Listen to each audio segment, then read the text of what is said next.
guys, it's Girl at Build Across, and today I want to show you how I paint this Christmas sign. I have gone in first and base coated it in the color Fluff and let that dry.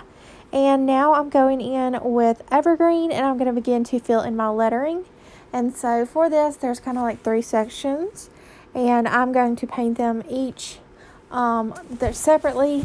So I'm painting Evergreen for the second section, and then I'm painting the first and last section in Barn Red.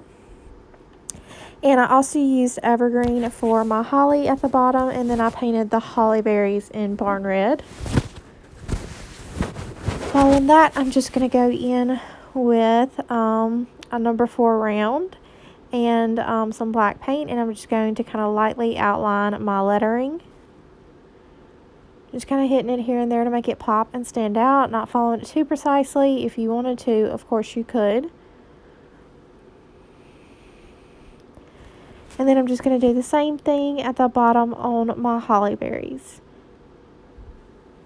And then that will complete my project. So I hope you guys enjoy this video and have a wonderful day.